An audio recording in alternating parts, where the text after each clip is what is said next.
이 시기에 어떻게 당신이? 태양그룹 박지훈 회장의 손이 떨리고 있었습니다. 면접장 바닥에 떨어진 낡은 시계. 그것은 40년 전 그가 마지막으로 남긴 전 재산이었습니다. 그런데 지금 왜 이 청년이 가지고 있는 걸까요? 몇 시간 전, 저는 찢어진 정장을 입고 면접장에 들어섰습니다. 저런 꼴로 면접 보러 왔어? 정말 웃기네. 복도에 수군거림이 퍼졌습니다. 저는 고개를 들 수 없었습니다. 서울에 기록적인 폭설이 내린 날이었습니다. 하늘은 새벽부터 쉬지 않고 눈을 쏟아내고 있었어요. 뉴스에서는 50년 만에 최악의 폭설이라며 시민들에게 외출을 자제하라고 거듭 당부했습니다. 하지만 관악구의 한 반지하 원룸에서는 누군가가 부스럭거리며 일어나고 있었어요. 저였습니다. 서우진, 28살의 청년이었죠. 춥다. 저는 이불 속에서 몸을 웅크리며 신음했습니다. 보일러가 고장난 지 벌써 한 달째였지만 월세조차 밀려있는 상황에서 수리비를 낼 엄두는 나지 않았어요. 차가운 공기가 뼛속까지 파고들었습니다. 떨리는 손으로 휴대폰을 집어들었습니다. 화면에 뜬 시간은 새벽 5시 30분. 오늘이구나. 태양그룹 최종 면접. 저에게는 인생을 걸어야 할 마지막 기회였습니다. 이불을 박차고 일어났습니다. 창문 너머로 보이는 풍경에 저는 잠시 할 말을 잃었어요. 골목길은 온통 하얗게 뒤덮여 있었고 눈은 여전히 거세게 내리고 있었습니다. 발목까지 쌓인 눈이 도로를 삼켜버린 것 같았어요. 욕실로 향한 저는 수도꼭지를 틀었습니다. 차가운 물줄기가 쏟아져 나왔어요. 뜨거운 물은 보일러와 함께 사치품이 되어버린 지 오래였습니다. 이를 악물고 얼음장 같은 물로 세수를 했어요. 차가운 물이 얼굴에 닿자 정신이 번쩍 들었습니다. 거울 속 제 모습을 바라봤습니다. 야위고 수척한 얼굴, 움푹 들어간 볼, 그늘진 눈가. 하지만 제 눈빛만은 여전히 살아있었어요. 포기를 모르는 강한 의지가 그 안에 담겨 있었습니다. 방으로 돌아와 옷장을 열었습니다. 텅 빈 옷장 한 구석에 비닐에 쌓여 걸려있는 정장이 보였어요. 제 유일한 정장이자 마지막 희망이었습니다. 3년 전 대학 졸업식 때 어머니께서 무리해서 사주신 것이었어요. 어머니, 오늘은 꼭. 조심스럽게 비닐을 벗기며 중얼거렸습니다. 어머니는 지금 병원에 입원해 계셨어요. 폐암 말기였습니다. 항암 치료를 받고 계셨지만 병원비는 눈덩이처럼 불어나고 있었죠. 1,500만 원. 제가 갚아야 할 빚이었습니다. 정장을 입고 넥타이를 매는 제 손이 미세하게 떨렸습니다. 배고픔 때문이었어요. 어제도 컵라면 하나로 하루를 버텼습니다. 하지만 오늘만큼은 달랐어요. 태양그룹에 합격하면 모든 게 달라질 거라고 스스로에게 다짐했습니다. 책상 서랍을 열어 이력서와 자기소개서를 꺼냈습니다. 수백 번은 읽었을 종이들이었지만 다시 한번 눈으로 훑었어요. 학점 4.3, 토익 950점. 각종 공모전 수상 경력. 능력만 놓고 보면 누구에게도 뒤지지 않는다고 자부했습니다. 다만 집안 배경이나 연줄이 없을 뿐이었죠. 실력으로 승부하는 거야. 할 수 있어. 서류를 가방에 넣고 현관으로 향했습니다. 낡은 구두를 신으며 다시 시간을 확인했어요. 평소 같으면 버스를 타고 가는데 30분이면 충분했지만 오늘은 상황이 달랐습니다. 문을 열고 나서자 매서운 바람이 얼굴을 때렸습니다. 목도리를 단단히 감싸고 발걸음을 내디뎠어요. 반지하 계단은 이미 눈으로 가득 차 있었고 한 발 한 발이 조심스러웠습니다. 골목길로 나온 저는 절망적인 광경을 마주했습니다. 버스 정류장에는 사람들이 발을 동동 구르며 서 있었지만 버스는 보이지 않았어요. 버스가 다 멈췄대요. 도로가 다 막혔다고 한 아주머니가 옆 사람에게 말했습니다. 제 얼굴이 창백해졌어요. 택시도 보이지 않았고 지하철역까지는 평소에도 30분은 걸어야 했습니다. 게다가 이 눈길에서는 얼마나 걸릴지 알 수 없었어요. 휴대폰을 꺼내 시간을 확인했습니다. 6시 10분. 면접은 9시였고 평소라면 충분한 시간이었지만 지금은 아니었습니다. 잠시 망설였습니다. 포기하고 돌아갈까? 회사에 연락해서 사정을 설명할까? 아니야. 이런 걸로 포기할 순 없어. 고개를 저으며 중얼거렸습니다. 3년 동안 수십 개의 회사에 지원했지만 최종 면접까지 간 건 태양그룹이 처음이었어요. 게다가 태양그룹은 국내 10대 기업 중 하나였습니다. 이런 기회가 다시 올지 알 수 없었어요. 결심했습니다. 걸어서라도, 아니 뛰어서라도 가기로. 가방을 단단히 메고 뛰기 시작했습니다. 눈 덮인 길은 미끄러웠고 한 발 한 발이 위태로웠지만 멈추지 않았어요. 지나가는 사람들이 이상한 눈으로 쳐다봤습니다. 이런 폭설에 정장을 입고 뛰어가는 청년이 기이해 보였겠죠. 하지만 신경 쓸 겨를이 없었습니다. 10분쯤 뛰었을까요? 벌써 온몸이 땀으로 젖어 있었습니다. 하지만 아직 갈 길은 멀었어요. 잠시 멈춰서 숨을 고르며 하늘을 올려다봤습니다. 여전히 눈은 멈출 기미가 보이지 않았어요. 제발 오늘만큼은. 간절히 기도하며 다시 뛰기 시작했습니다. 병원에 계신 어머니가 하늘에서 지켜보고 계실 거라고, 분명 도와주실 거라고 믿으면서 말이에요. 1시간 넘게 눈길을 헤치며 달려온 저는 마침내 태양그룹 본사가 보이는 곳까지 도착했습니다. 가쁜 숨을 몰아쉬며 잠시 멈춰섰어요. 휴대폰을 꺼내 확인한 시간은 8시 20분. 아직 40분이 남아 있었습니다. 다행이다. 겨우 도착했네. 온몸이 땀으로 흠뻑 젖어 있었지만 안도의 한숨이 나왔습니다. 하지만 태양그룹 본사로 가려면 앞에 보이는 가파른 언덕길을 올라가야 했어요. 평소에도 숨이 찰 정도로 경사가 심한 길인데 오늘은 눈까지 수북이 쌓여 있었습니다. 심호흡을 하고 다시 발걸음을 옮겼습니다. 그때였어요. 언덕 중간쯤에서 무언가 이상한 광경이 눈에 들어왔습니다. 누군가가 자기 몸집보다 훨씬 큰 리어카를 끌고 언덕을 오르려고 애쓰고 있었어요. 가까이 다가가니 이르는 넘어 보이는 할머니였습니다. 낡은 겨울 점퍼를 입고 털모자를 깊숙이 눌러 쓴 할머니는 온 힘을 다해 리어카를 끌고 있었어요.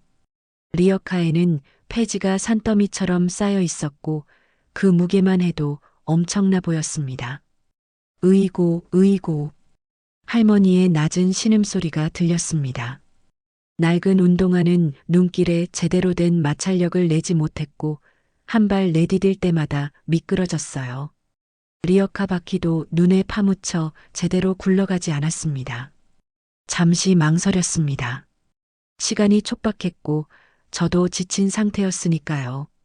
하지만 할머니의 힘겨운 모습을 그냥 지나칠 수는 없었습니다. 막 다가가려는 순간이었어요. 아이고 머니나. 할머니의 비명과 함께 상황이 급변했습니다.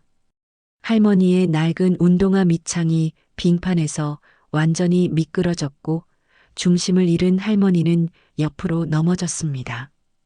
동시에 할머니의 손에서 놓친 리어카가 중력을 이기지 못하고 뒤로 밀려 내려가기 시작했어요.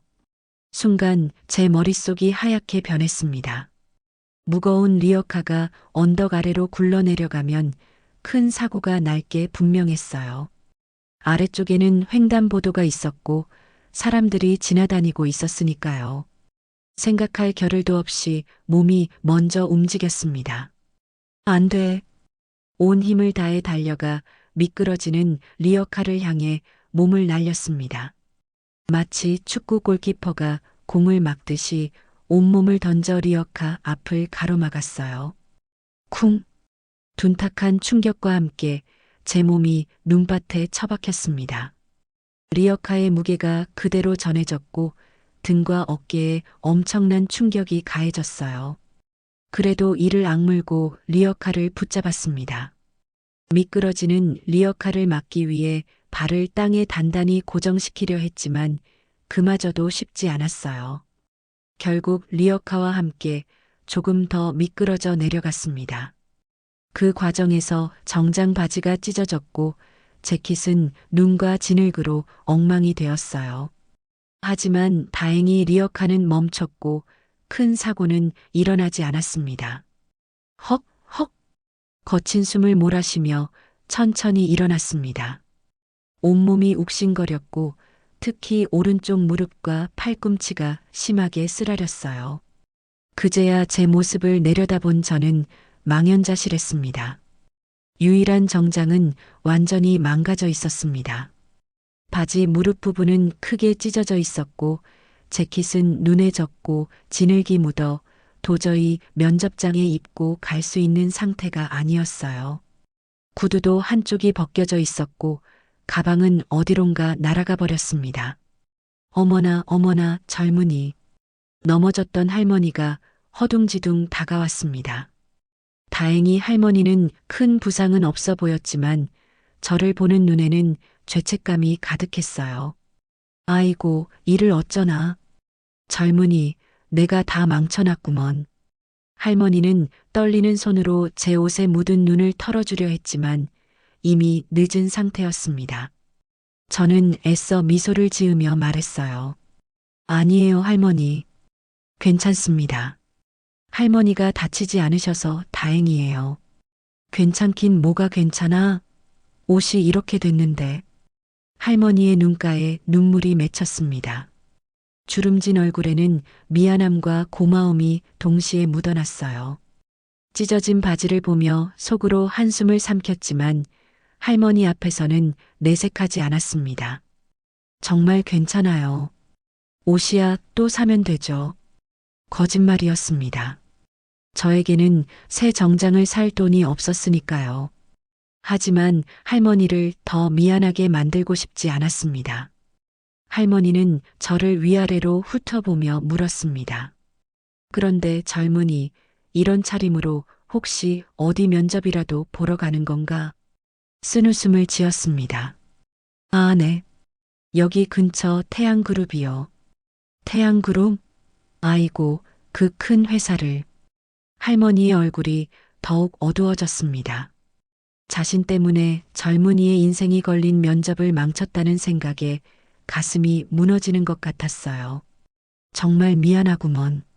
내가 어떻게 보상을? 아니에요, 할머니. 제가 선택한 거예요. 그리고 사실 붙을 가능성도 별로 없었어요. 담담하게 말했지만 속은 타 들어가고 있었습니다. 3년 만에 잡은 기회였는데 이렇게 허무하게 날려버리다니. 하지만 이미 엎질러진 물이었어요. 할머니는 한참 동안 뭔가를 고민하는 듯 했습니다. 그러더니 갑자기 두꺼운 점퍼 주머니 깊숙한 곳에 손을 넣어 무언가를 꺼내기 시작했어요. 낡은 천으로 몇 겹이나 쌓인 작은 물건이었습니다. 잠깐만, 이거. 할머니는 조심스럽게 천을 풀었습니다. 그 안에서 나온 것은 오래된 손목시계였어요. 세월의 흔적이 역력했지만 은은한 광택이 남아있는 고급스러운 시계였습니다. 이거 봐. 할머니가 시계를 제게 내밀었습니다. 당황했어요. 아니, 할머니, 이런 건 받을 수 없어요. 받아, 제발. 내가 평생 지녀온 부적 같은 거야. 이게 젊은이에게 행운을 줄 걸세. 자네가 나에겐 생명의 은인이니까 이 시계가 자네에게 갈 차례인가 봐. 할머니의 눈동자가 흔들렸습니다. 줄 수 있는 건 없고 청년의 인생을 망친 것 같아 가슴이 미어지는 표정이었어요. 할머니의 진심 어린 눈빛에 거절할 수 없었습니다. 떨리는 손으로 시계를 받아들었어요. 감사합니다, 할머니. 정말 소중히 간직할게요. 그래야지. 그리고 면접 포기하지 마. 이 모습 그대로가 오히려 자네의 진짜 모습을 보여줄 수 있을 거야. 할머니의 말에 고개를 끄덕였습니다. 이미 포기했던 마음이었지만 할머니의 격려에 다시 한번 용기가 생겼어요. 네, 할머니. 한번 가보겠습니다. 시계를 재킷 안주머니에 조심스럽게 넣었습니다. 그리고 떨어진 가방을 주워들고 다시 언덕을 오르기 시작했어요. 뒤에서 할머니가 외쳤습니다. 젊은이, 꼭 붙을 거야. 내가 장담해. 뒤돌아 할머니에게 손을 흔들었습니다. 찢어진 바지 사이로 차가운 바람이 들어왔고 무릎에서는 피가 배어나오고 있었지만 이상하게도 마음은 따뜻했어요. 절뚝거리며 언덕을 오르는 제 뒷모습을 할머니는 한참 동안 바라봤을 거예요. 마침내 태양그룹 본사 앞에 도착했습니다. 거대한 유리 건물이 위압적으로 서 있었어요. 정문 앞에 선 경비원들이 저를 보고 수군거렸습니다. 저 사람 뭐야? 노숙자인가? 아니면 사고라도 난 건가? 저는 그들의 시선을 애써 무시하고 건물 안으로 들어갔습니다. 로비에 있던 사람들도 모두 저를 쳐다봤어요. 찢어진 정장, 진흙 묻은 얼굴, 절뚝거리는 걸음걸이. 누가 봐도 면접 보러 온 사람 같지 않았습니다. 하지만 당당히 엘리베이터를 향해 걸었습니다. 주머니 속 시계가 따뜻하게 느껴졌어요.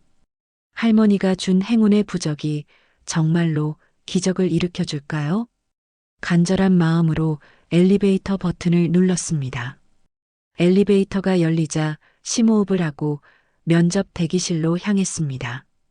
복도를 걸을 때마다 찢어진 바지 사이로 들어오는 차가운 공기가 상처를 쓰라리게 했지만 이제 와서 돌아갈 수는 없었어요. 면접 대기실 문을 열고 들어서는 순간 수십 개의 시선이 일제히 저에게 쏟아지는 것을 느꼈습니다. 깔끔한 정장을 입은 지원자들이 가득한 대기실에서 제 모습은 너무나 이질적이었어요. 어머, 저게 뭐야? 설마 면접 보러 온 건 아니겠지? 수군거리는 소리가 여기저기서 들려왔습니다. 한 여성 지원자는 대놓고 코를 막으며 인상을 찌푸렸고 옆자리에 앉은 남성은 저를 위아래로 훑어보며 비웃음을 감추지 않았어요. 아니, 태양그룹 면접에 저런 차림으로 오다니. 정신이 나간 거 아니야? 아니면 일부러 관심 끌려고 그러는 건가? 묵묵히 구석자리를 찾아 앉았습니다. 진흙이 묻은 재킷을 벗고 싶었지만 안에 입은 와이셔츠도 땀과 눈에 젖어 있었기에 그마저도 할 수 없었어요. 신경 쓰지 말자. 속으로 되뇌었습니다. 하지만 쏟아지는 시선과 수군거림을 완전히 무시하기는 어려웠어요. 고개를 숙이고 주먹을 꽉 쥐었습니다. 갑자기 누군가 제게 다가왔습니다. 단정한 정장을 입은 남자 지원자였어요. 혹시 사고라도 나신 건가요? 병원에 먼저 가보시는 게. 겉으로는 걱정하는 듯 했지만 그의 목소리에는 경멸이 섞여 있었습니다. 이런 꼴로 면접을 보러 왔다니 제정신이 아니구나 라는 속마음이 다 드러났어요. 걱정해 주셔서 감사합니다. 괜찮아요. 짧게 대답하자 남자는 고개를 저으며 자리로 돌아갔습니다. 저는 고개를 숙이고 주먹을 꽉 쥐었어요. 창피하고 부끄러웠지만 이미 여기까지 온 이상 포기할 수 없었습니다. 주머니 속 시계를 만지며 할머니의 말을 떠올렸습니다. 포기하지 마. 이 모습 그대로가 오히려 자네의 진짜 모습을 보여줄 수 있을 거야. 그때 대기실 문이 열리고 직원이 들어왔습니다. 서우진님, 면접 준비해 주세요. 일어서자 대기실이 다시 한번 술렁였습니다. 직원도 제 모습을 보고 잠시 당황한 표정을 지었지만 이내 프로답게 표정을 관리했어요. 저쪽으로 오시면 됩니다. 모든 시선을 등에 받으며 대기실을 나갔습니다. 복도를 걸으며 직원이 조심스럽게 물었어요. 혹시 괜찮으신가요? 잠시 정리할 시간을 드릴까요? 아니요, 괜찮습니다. 이대로 들어가겠습니다. 직원은 의아한 표정을 지었지만 더 이상 묻지 않았습니다. 면접실 앞에 도착하자 마지막으로 심호흡을 했어요. 그리고 문을 두드렸습니다. 들어오세요. 문을 열고 들어서자 5명의 면접관이 앉아 있었습니다. 그들의 표정이 일순간 굳어지는 것이 보였어요. 특히 가운데 앉은 인사팀장으로 보이는 중년 여성은 노골적으로 인상을 찌푸렸습니다. 이게 무슨... 그녀는 말을 잇지 못했습니다. 옆에 앉은 젊은 면접관도 코를 막는 신용을 하며 고개를 돌렸어요. 하지만 그 모든 시선을 받으며 당당히 인사했습니다. 안녕하십니까? 경영지원팀에 지원한 서우진입니다. 그때였습니다. 맨 끝자리에 앉아있던 누군가가 저를 유심히 바라보고 있다는 것을 느꼈어요. 은발이 섞인 중후한 신사였는데 다른 면접관들과는 달리 경멸이나 당황이 아닌 묘한 호기심이 담긴 눈빛이었습니다. 나중에 알게 된 사실이지만 그분은 태양그룹의 박지훈 회장이었습니다. 회장은 최종 면접에 직접 참관하는 것으로 유명했어요. 하지만 보통은 조용히 관찰만 할 뿐 직접 나서는 일은 거의 없었습니다. 서우진 씨, 인사팀장이 차가운 목소리로 물었습니다. 지금 그 차림이 뭡니까? 설명해 보세요. 다른 면접관들도 기가 막힌다는 표정으로 저를 바라봤습니다. 누군가는 이미 탈락을 확정짓고 서류를 덮기도 했어요. 잠시 침묵했습니다. 변명을 늘어놓을 수도 있었고 동정심을 유발할 수도 있었어요. 하지만 다른 선택을 했습니다. 죄송합니다. 오늘 오는 길에 사고가 있었습니다. 제가 판단을 잘못했고 그 결과 이런 모습으로 면접장에 오게 되었습니다. 사고요? 무슨 사고였길래? 젊은 남자 면접관이 비아냥거리듯 물었습니다. 담담하게 대답했어요. 폭설에 미끄러진 할머니의 리어카가 언덕 아래로 굴러내려가는 것을 막다가 이렇게 되었습니다. 정말 기가 막히네요. 인사팀장이 코웃음을 쳤습니다. 그래서요? 할머니를 도와줬으니 이해해 달라는 건가요? 남을 돕는 것도 좋지만 중요한 면접에 이런 모습으로 오는 게 과연 책임감 있는 행동입니까? 날카로운 비판이 이어졌습니다. 다른 면접관들도 고개를 끄덕이며 동조했어요. 하지만 당황하지 않았습니다. 맞습니다. 제가 시간 관리를 제대로 하지 못했고 우선순위를 잘못 판단했습니다. 변명의 여지가 없습니다. 그런데도 면접을 포기하지 않고 온 이유가 뭡니까? 이번에는 다른 면접관이 물었습니다. 곧바로 대답했어요. 포기는 저에게 없는 선택지였기 때문입니다. 비록 이런 모습이지만 제 실력과 열정을 보여드릴 기회를 놓치고 싶지 않았습니다. 실력이요. 인사팀장이 서류를 뒤적이며 말했습니다. 학점 4.3, 토익 950점. 스펙은 훌륭하네요. 하지만 이런 기본적인 것도 지키지 못하는 사람이 과연 우리 회사에서 일할 자격이 있을까요? 순간 맨 끝에서 조용히 듣고 있던 박지훈 회장이 입을 열었습니다. 서우진 씨, 낮고 중후한 목소리에 모든 시선이 회장에게로 향했습니다. 면접관들도 놀란 표정을 지었어요. 회장이 직접 질문하는 일은 극히 드물었으니까요. 오늘 아침 폭설 상황에서 느낀 점이 있다면 말해보세요. 뜬금없는 질문이었지만 잠시 생각한 뒤 대답했습니다. 대중교통이 마비되고 도시 기능이 정지된 것을 보며 우리가 당연하게 여기는 시스템이 얼마나 취약한지 깨달았습니다. 위기 상황에서는 매뉴얼보다 현장 판단력이 중요하다는 것도 느꼈고요. 회장의 눈이 미세하게 반짝였습니다. 그래서 할머니를 도왔다는 건가요? 아니요. 그건 그냥 본능이었습니다. 위험한 상황을 보고 그냥 지나칠 수 없었어요. 본능이라. 회장은 저를 뚫어지게 바라봤습니다. 찢어진 바지 사이로 보이는 상처, 진흙 묻은 재킷, 그럼에도 꺾이지 않는 고든 눈빛. 회장은 그 모든 것을 세심하게 관찰했어요. 만약 오늘 같은 상황이 회사에서 발생한다면 서우진 씨는 어떻게 하겠습니까? 구체적으로 어떤 상황을 말씀하시는 건지. 예를 들어 중요한 프레젠테이션을 앞두고 있는데 동료가 위험에 처했다면요? 망설임 없이 대답했습니다. 먼저 동료를 돕고 그 다음에 프레젠테이션을 수습할 방법을 찾겠습니다. 그것 때문에 회사가 큰 손실을 본다면 제가 책임지겠습니다. 하지만 사람이 먼저라고 생각합니다. 회사의 진정한 자산은 사람이니까요. 인사팀장이 끼어들었습니다. 이상적인 대답이네요. 하지만 현실은 다릅니다. 비즈니스는 감정이 아니라 이성으로 하는 거예요. 대답하려는 순간 회장이 다시 물었습니다. 그 할머니는 왜 폭설에 리어카를 끌고 있었을까요? 예상치 못한 질문에 당황했지만 이내 대답했습니다. 생계 때문이었을 겁니다. 폐지를 줍는 게 하루벌이인 분들은 날씨가 나빠도 나올 수밖에 없으니까요. 그런 분들을 위해 우리 회사가 할 수 있는 일은 뭐가 있을까요?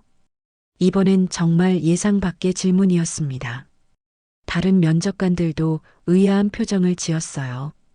잠시 고민하다 말했습니다. 재활용 시스템을 개선하거나 노인 일자리 창출 프로그램을 만들 수 있을 것 같습니다. 기업의 사회적 책임 차원에서요. 회장은 미세하게 고개를 끄덕였습니다. 그리고는 다시 침묵에 잠겼어요. 다른 면접관들이 이어서 전공 지식이나 경험에 대한 질문을 했지만 제 대답은 명확하고 논리적이었습니다. 비록 겉모습은 엉망이었지만 답변 하나하나에는 단단한 내공이 느껴졌어요. 회장은 아무 말 없이 저를 바라봤습니다. 그 눈빛에는 알 수 없는 그리움 같은 것이 스쳐 지나갔어요. 마치 오래전 누군가를 떠올리는 듯한 표정이었습니다. 수고했습니다. 나가보세요. 인사팀장의 차가운 목소리에 일어섰습니다. 면접관들을 향해 깊이 인사했어요. 감사합니다. 좋은 기회 주셔서 감사했습니다. 그런데 아무도 눈치채지 못했지만 재킷 안주머니에는 작은 구멍이 나 있었어요. 제가 인사를 하며 몸을 굽히는 순간 그 구멍 사이로 할머니가 준 시계가 소리 없이 미끄러져 나왔습니다. 두꺼운 카펫 뒤로 떨어진 시계는 아무 소리도 내지 않았어요. 저는 그 사실을 전혀 모른 채 문을 열고 면접실을 나갔습니다. 문이 닫히고 면접실에는 잠시 침묵이 흘렀습니다. 면접관들은 서로 눈빛을 교환하며 고개를 저었어요. 정말 어이없는 면접이었네요. 인사팀장이 한숨을 쉬며 말했습니다. 스펙이 아무리 좋아도 이건 아니죠. 기본이 안 되어 있어요. 맞아요. 회사 이미지를 생각해서라도 저런 사람은. 젊은 면접관이 동조했습니다. 다른 면접관들도 하나둘 부정적인 평가를 늘어놓기 시작했어요. 솔직히 동정심을 유발하려는 쇼 같기도 했어요. 그러게요. 할머니를 도왔다는 것도 믿기 어렵고. 박지훈 회장은 여전히 침묵을 지키고 있었습니다. 면접관들의 대화를 듣는 둥만은 둥 깊은 생각에 잠겨 있었어요. 그러다가 천천히 자리에서 일어났습니다. 회장님, 벌써 가시는 겁니까? 인사팀장이 놀라며 물었습니다. 보통 회장은 면접이 모두 끝날 때까지 자리를 지키곤 했으니까요. 잠시 나갔다 오겠네. 회장은 짧게 대답하고 문을 향해 걸었습니다. 그런데 몇 발자국 가다가 갑자기 멈춰섰어요. 시선이 바닥 어느 한 지점에 고정되었습니다. 카펫 뒤에 무언가가 은은하게 반짝이고 있었습니다. 회장은 천천히 그것을 향해 다가갔어요. 가까이서 보니 오래된 손목시계였습니다. 누군가 떨어뜨린 것이 분명했어요. 방금 나간 지원자가 떨어뜨린 건가? 회장은 시계를 집어들었습니다. 순간 그의 표정이 굳어졌어요. 시계는 확실히 오래된 것이었지만 단순히 오래되었다고 해서 놀란 것이 아니었습니다. 뒷면을 자세히 보니 희미하게 글씨가 새겨져 있었습니다. 세월이 흘러 많이 닳았지만 여전히 읽을 수 있을 정도였어요. 사랑하는 내 아들 지훈에게 엄마가. 회장의 손이 미세하게 떨리기 시작했습니다. 지훈, 자신의 이름이었어요. 하지만 그것보다 더 충격적인 것은 이 시계 자체였습니다. 이게 어떻게... 회장은 떨리는 손으로 시계를 돌려가며 살펴봤습니다. 시계줄의 독특한 무늬, 케이스의 특별한 각인. 틀림없었습니다. 이것은 40년 전 어머니께서 자신에게 주셨던 바로 그 시계였어요. 회장님, 괜찮으십니까? 인사팀장이 이상함을 눈치채고 다가왔습니다. 회장의 얼굴이 창백해져 있었거든요. 아, 아니네. 잠시만. 회장은 시계를 꽉 쥐고 잠시 휘청했습니다. 40년 전의 기억이 파도처럼 밀려왔어요. 당시 20대 후반이었던 박지훈은 야심찬 청년 사업가였습니다. 대학을 졸업하자마자 친구들과 함께 작은 무역회사를 차렸어요. 모든 것이 순조로워 보였고 성공을 확신했습니다. 그때 어머니께서 주신 것이 바로 이 시계였어요. 지훈아, 이건 내 아버지께서 나한테 주셨던 거야. 이제 내가 가져. 꼭 성공해서 우리 가족 잘 살게 해다오. 어머니의 말씀이 귓가에 맴돌았습니다. 하지만 지금은 과거에 빠져 있을 때가 아니었어요. 김 팀장. 회장이 갑자기 큰 소리로 인사팀장을 불렀습니다. 깜짝 놀란 인사팀장이 다가왔어요. 예, 회장님. 이 시계를 떨어뜨린 지원자를 당장 찾아오게. 회장의 목소리에는 절박함이 묻어났습니다. 인사팀장은 당황한 표정으로 물었어요. 그게 왜 그러시는지 여쭤봐도. 지금은 설명할 시간이 없네. 어서. 회장의 단호한 말에 인사팀장은 더 이상 묻지 않고 서둘러 면접실을 나갔습니다. 남은 면접관들은 어리둥절한 표정으로 서로를 바라봤어요. 회장은 다시 시계를 들여다봤습니다. 시계를 천천히 돌리며 세세한 부분까지 확인했어요. 어머니의 필적, 시계줄의 흠집 하나하나. 모든 것이 기억 속 그대로였습니다. 하지만 어떻게 이게 그 청년에게? 머릿속이 복잡해졌습니다. 40년 전 국밥집에 남겨뒀던 이 시계가 어떤 경로로 오늘 면접장에 나타난 것일까요? 그리고 그 청년은 이 시계를 어디서 얻은 것일까요? 그때 회장의 비서가 허둥지둥 들어왔습니다. 회장님, CCTV 확인했습니다. 서우진 지원자가 시계를 떨어뜨린 게 맞습니다. 비서는 태블릿을 들어 CCTV 화면을 보여줬습니다.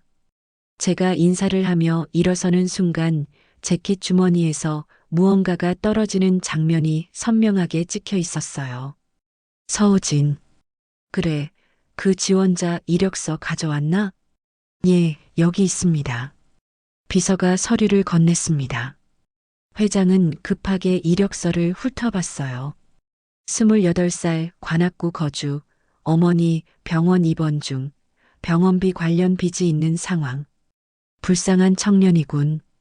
회장은 중얼거렸습니다. 그러다가 갑자기 고개를 들었어요. 차를 준비해. 지금 당장 이 주소로 가야겠네. 예. 회장님이 직접 가신다고요? 비서는 놀란 표정을 지었습니다. 태양그룹 회장이 지원자를 찾아간다는 것은 상상도 할 수 없는 일이었으니까요. 그래.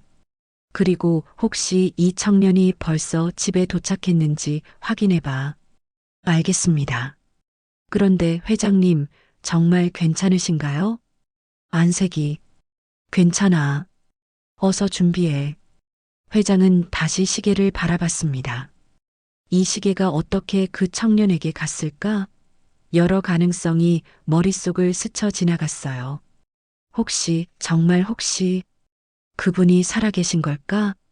40년 전 국밥집 할머니의 얼굴이 떠올랐습니다. 만약 그분이 살아계신다면 이 시계를 40년 동안 간직하고 계셨단 말인가요? 회장님, 건물 경비실에 확인해 보니 서우진 씨는 약 15분 전에 건물을 나갔다고 합니다. 15분. 이 폭설에 멀리 가지는 못했겠지. 어서 가자. 회장은 서둘러 면접실을 나섰습니다. 엘리베이터를 타고 지하 주차장으로 내려가는 동안 그의 머릿속은 온통 과거의 기억으로 가득했어요. 40년 전 첫 사업에 실패하고 모든 것을 잃었을 때, 빚쟁이들에게 쫓기며 며칠을 굶었던 그때, 차가운 한강 다리 위에서 죽음을 생각했던 그 순간. 회장님, 차 준비됐습니다. 비서의 목소리에 회장은 현실로 돌아왔습니다. 검은색 세단에 올라탄 회장은 시계를 가슴에 품었어요.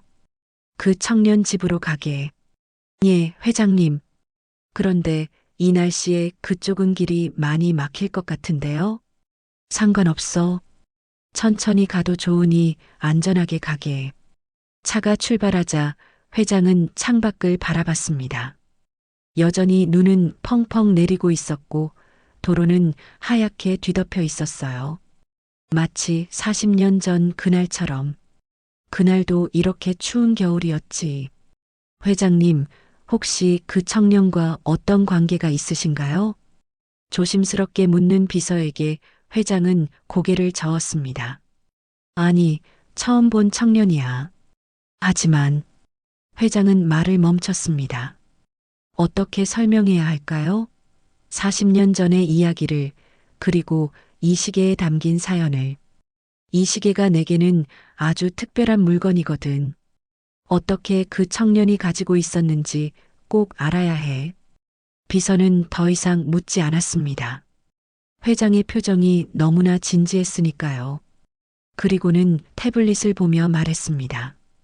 회장님, 서우진 씨의 추가 정보를 확인했는데요. 어머니가 현재 서울중앙병원에 입원 중이시고 폐암 말기라고 합니다. 병원비 때문에 상당한 빚이 있다고 하고요. 그래. 그리고 현재 반지하 원룸에서 자취 중이고 여러 아르바이트를 전전하며 생활하고 있다고. 회장은 눈을 감았습니다. 그 청년도 자신처럼 어려운 시절을 보내고 있는 것이었어요. 그런데도 할머니를 돕느라 면접을 망쳤다니. 참 대단한 청년이야. 회장은 중얼거렸습니다. 그리고 다시 창밖을 바라봤어요. 어서 그 청년을 만나야 해. 그리고 이 시계의 비밀을 알아내야 해. 회장은 간절한 마음으로 기도했습니다. 제발 그분이 살아계시기를. 그리고 이번에는 꼭 만날 수 있기를. 한편 면접장을 나선 저의 발걸음은 무거웠습니다. 아니, 무겁다는 표현으로는 부족했어요. 마치 발목에 쇠사슬을 매단 것처럼 한 걸음 한 걸음이 힘겹게 느껴졌습니다. 건물 밖으로 나오자 여전히 눈은 멈출 기미가 보이지 않았어요. 하늘은 온통 회색빛이었고 차가운 바람이 얼굴을 때렸습니다. 찢어진 바지를 내려다봤어요. 무릎 부분이 크게 찢어져서 상처가 그대로 드러나 있었습니다. 진흙과 눈이 뒤섞여 얼룩덜룩해진 재킷은 이제 정장이라고 부르기도 민망한 지경이었어요. 아, 긴 한숨이 입에서 새어나왔습니다. 고개를 들어 하늘을 올려다봤어요. 눈송이들이 끝없이 떨어지고 있었습니다. 마치 제 인생처럼 끝없이 추락하는 것 같았어요. 3년이었는데 겨우 잡았던 그 마지막 기회를 이렇게 망쳐버렸습니다. 아무리 생각해도 합격은 어려워 보였습니다. 면접관들의 차가운 눈빛이 아직도 생생했어요. 특히 인사팀장의 경멸 어린 표정은 가슴에 못을 박는 것 같았습니다. 터벅터벅 걸음을 옮겼습니다. 눈 쌓인 길을 걷는 것이 평소보다 힘들었지만 마음은 그보다 더 무거웠어요. 집으로 돌아가면 뭘 해야 할까요? 다시 구직 사이트를 뒤지고 이력서를 넣고 또 떨어지기를 반복해야 할까요? 어머니, 죄송해요. 하늘을 향해 속으로 말했습니다. 병원에 입원해 계신 어머니가 떠올랐어요. 오늘 아침에도 병원에 들러 인사를 드렸었습니다. 우진아, 오늘 면접 잘 보고 와. 엄마는 괜찮으니까 너만 생각해. 그렇게 말씀하시며 웃어주셨던 어머니. 하지만 저는 그 기대를 저버리고 말았습니다. 한참을 걸었을까요? 저는 제 동네 골목길로 접어들었습니다. 익숙한 풍경이었지만 오늘은 모든 게 낯설게 느껴졌어요. 골목 양쪽으로 눈이 발목까지 쌓여 있었고 사람들은 거의 보이지 않았습니다. 그때였습니다. 으이고, 으이고. 낯익은 신음소리가 들려왔어요. 고개를 들었습니다. 골목 저편에서 누군가 리어카를 끌고 오고 있었어요. 가까이 다가가자 제 눈이 커졌습니다. 할머니? 그렇습니다. 오늘 아침 언덕길에서 만났던 바로 그 할머니였어요. 여전히 낡은 겨울 점퍼를 입고 털모자를 깊숙이 눌러 쓴 할머니는 폐지로 가득 찬 리어카를 끌고 있었습니다. 리어카 위에는 눈이 하얗게 쌓여 있었고 할머니의 어깨에도 눈이 수북이 내려앉아 있었어요. 할머니는 저를 보자 얼굴에 환한 미소를 지었습니다. 어머, 젊은이. 또 만났구먼. 할머니의 목소리는 반가움으로 가득 차 있었어요. 하지만 그 미소 뒤에는 걱정이 숨어 있었습니다. 할머니는 제 모습을 위아래로 훑어봤어요. 여전히 찢어진 바지, 더러워진 재킷. 아침과 똑같은 차림이었습니다. 면접은 어떻게 됐어? 붙었어? 할머니가 조심스럽게 물었습니다. 떨리는 손으로 제 팔을 잡으며 기대 어린 눈빛을 보냈어요. 저는 그 눈빛을 마주하는 순간 가슴이 철렁 내려앉는 것을 느꼈습니다. 할머니는 자신 때문에 제 면접이 망쳤다고 생각하고 계셨어요. 아침에도 그렇게 미안해 하셨잖아요. 만약 지금 솔직하게 떨어졌다고 말한다면 할머니는 얼마나 자책하실까요?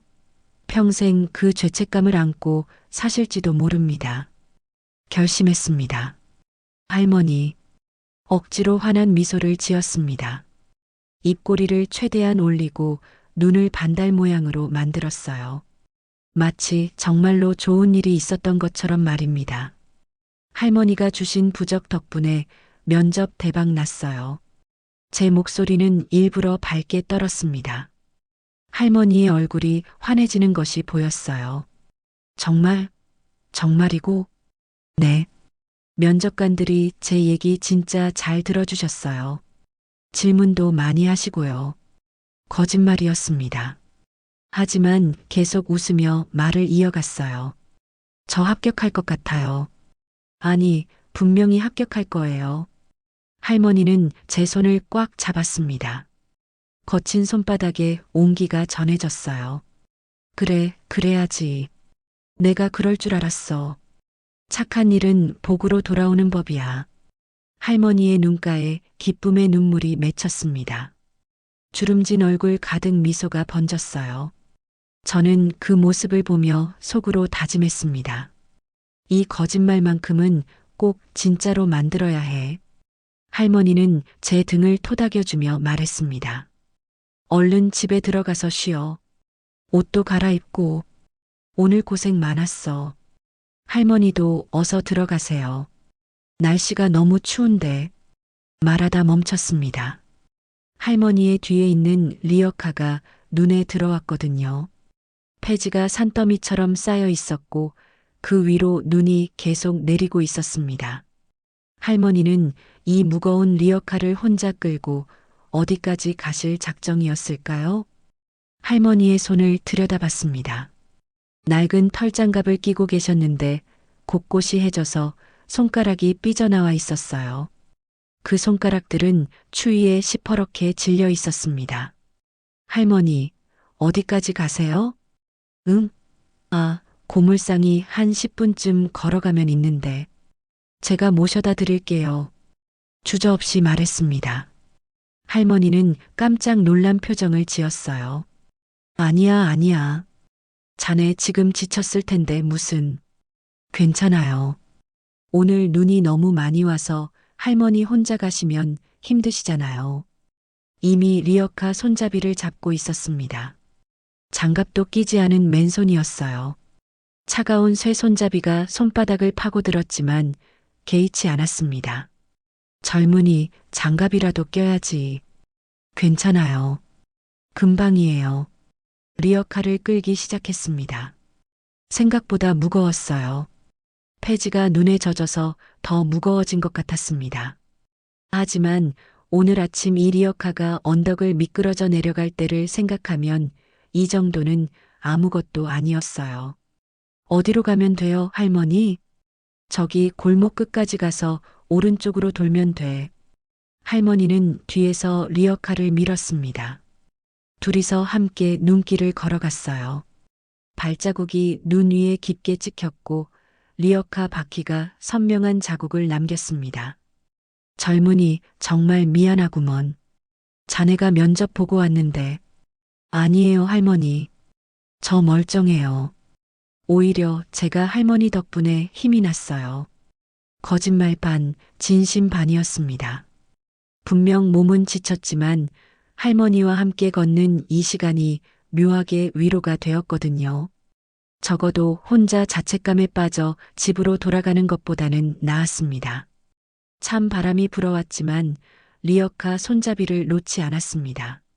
맨손은 이미 감각이 없을 정도로 얼어붙었지만 그래도 괜찮았어요. 할머니는 뒤에서 리어카를 밀며 중얼거렸습니다. 세상에 이런 젊은이가 다 있나? 부모님이 정말 잘 키우셨어. 그 말을 들은 저는 눈시울이 뜨거워졌습니다. 병원에 계신 어머니 생각이 났거든요. 우진아, 힘들어도 남 도울 줄 아는 사람이 되렴. 그게 진짜 멋진 사람이란다. 어머니의 목소리가 귓가에 맴돌았습니다. 눈물을 참으며 리어카를 끌었어요. 두 사람은 말없이 하얀 세상 속을 걸어갔습니다. 그때 골목 어귀에 검은색 세단 한 대가 조용히 멈춰섰습니다. 차 안에는 박지훈 회장이 앉아 있었어요. 회장은 한참 동안 창밖을 응시하고 있었습니다. 숨을 쉬는 것조차 조심스러운 듯 얼어붙은 표정으로 말이에요. 비서가 조심스럽게 물었습니다. 회장님, 저기 맞으신 겁니까? 회장은 대답하지 않았습니다. 그저 떨리는 손으로 창문을 가리켰을 뿐이었어요. 비서가 회장의 시선을 따라 창밖을 바라봤습니다. 눈보라가 휘몰아치는 골목길이었어요. 그 속에서 두 사람이 리어카를 끌고 천천히 걸어오고 있었습니다.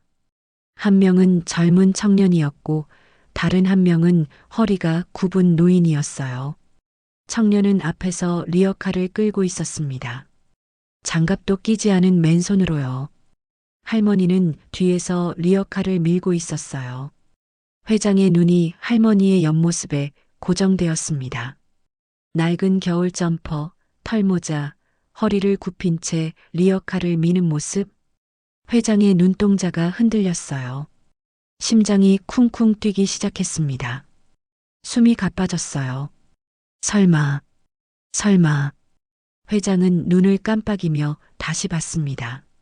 세월이 흘러 주름이 깊어지고 허리가 굽었지만 그 옆모습만은 변하지 않았어요. 40년 전 빗속에서 국밥을 말아주던 그 여인의 모습이 선명하게 겹쳐졌습니다. 회장의 눈가에 눈물이 맺혔습니다. 떨리는 손으로 입을 막았어요. 목이 메어 말이 나오지 않았습니다. 회장님, 비서가 놀라며 회장을 쳐다봤습니다. 태양그룹의 회장이 그 누구 앞에서도 흔들림 없던 박지훈 회장이 지금 눈물을 흘리고 있었으니까요. 회장은 떨리는 목소리로 말했습니다. 차를 세우게. 여기서 내리겠네. 예.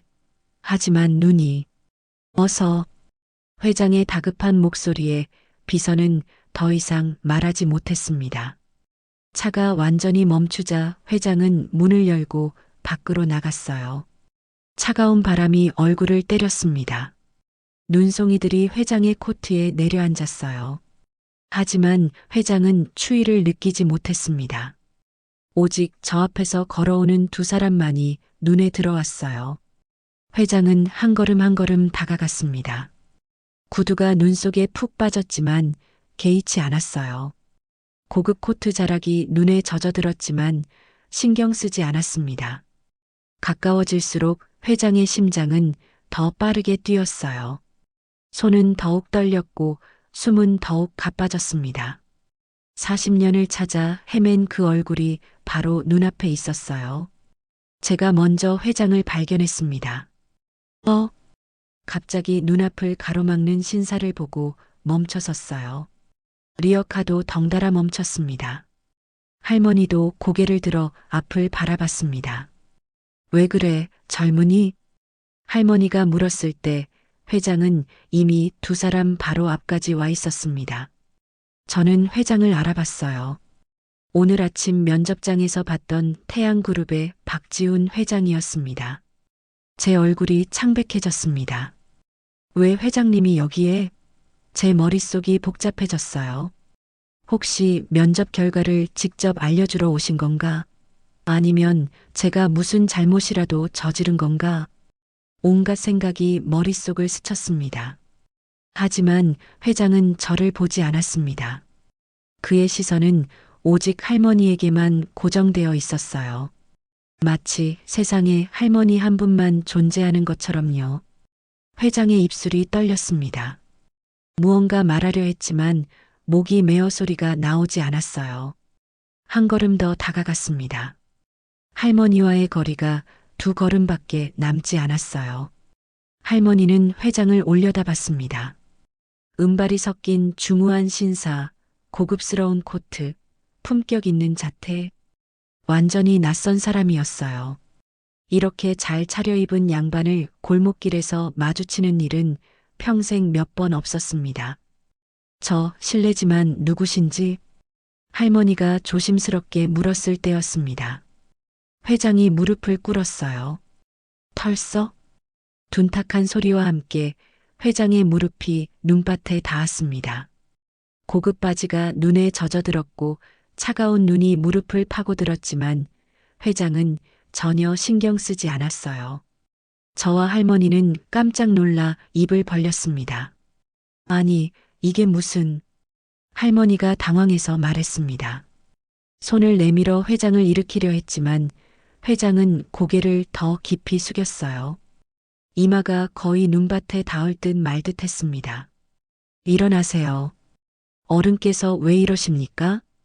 할머니의 목소리에는 당혹감이 가득했어요.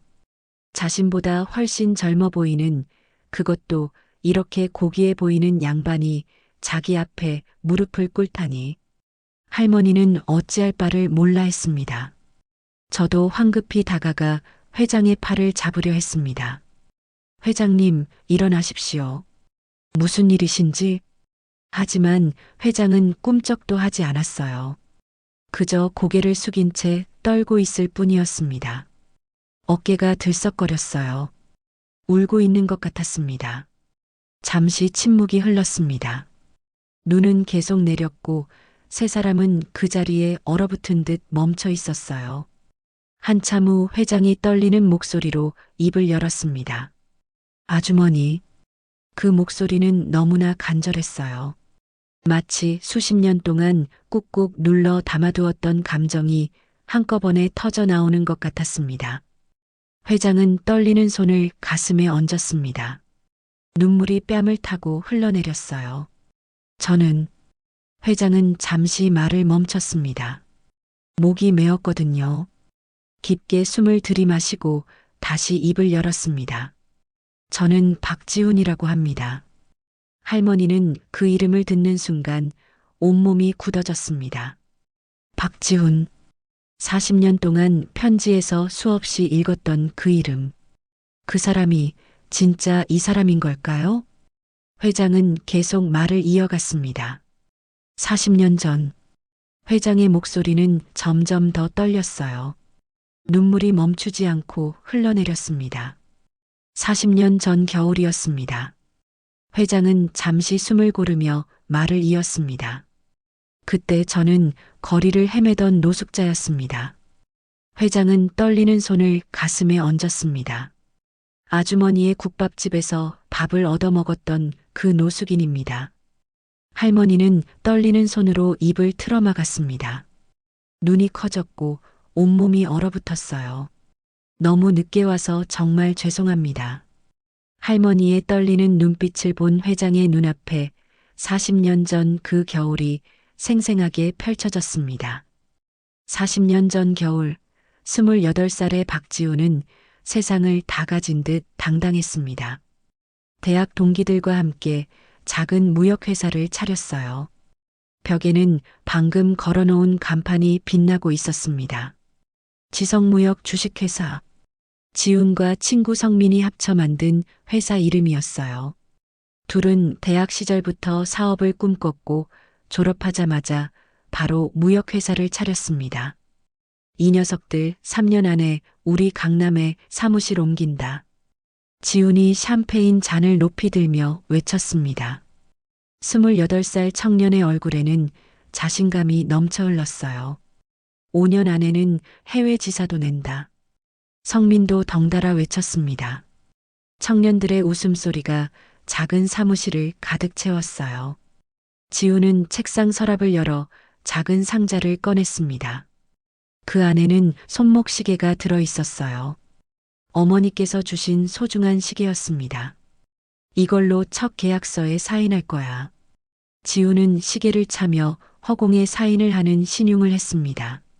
친구들이 박수를 쳤어요. 멋있다, 지훈아. 역시 우리 사장님. 그때만 해도 지훈은 몰랐습니다. 이 시계가 앞으로 자신의 유일한 재산이 될 거라는 것을요. 처음 6개월은 순조로웠습니다. 작은 거래들이 성사되었고 매출이 조금씩 올라갔어요. 지훈은 더 큰 거래를 따내기 위해 동분서주했습니다. 그러던 어느 날 기회가 왔습니다. 박 사장님, 이번 건 정말 큰 겁니다. 성공하면 1년치 매출을 한 번에 올릴 수 있어요. 거래처 사장이 말했습니다. 지훈의 눈이 반짝였어요. 얼마나 큰 건데요? 1억 원 규모입니다. 다만 성금을 좀 내셔야 합니다. 2천만 원 정도요. 2천만 원. 40년 전 지훈에게는 엄청난 금액이었어요. 회사 자본금 전부를 쏟아부어도 모자랐습니다. 대출을 받으시면 됩니다. 계약서만 있으면 은행에서 바로 나와요. 지훈은 고민했습니다. 위험했어요. 하지만 이 기회를 놓치면 언제 또 이런 큰 건이 올까요? 좋습니다. 하겠습니다. 지훈은 결국 대출을 받았습니다. 집을 담보로 잡히고 친구들에게도 돈을 빌렸어요. 부모님의 노후 자금까지 끌어다 썼습니다. 지훈아, 괜찮겠니? 어머니가 걱정스럽게 물었습니다. 걱정 마세요, 어머니. 이번 거래만 성공하면 다 갚을 수 있어요. 아니, 몇 배로 돌려드릴게요. 지훈은 자신만만했습니다. 계약서에 사인을 하는 순간 세상을 다 가진 기분이었어요. 하지만 한 달 후 거래처에서 연락이 왔습니다. 박 사장님, 죄송합니다. 거래가 무산됐습니다. 뭐라고요? 상대 회사가 부도가 났습니다. 저희도 큰 손해를 봤어요. 전화기를 든 지훈의 손이 떨렸습니다. 그럼 제가 낸 성금은요? 그게 돌려드릴 수가 없습니다.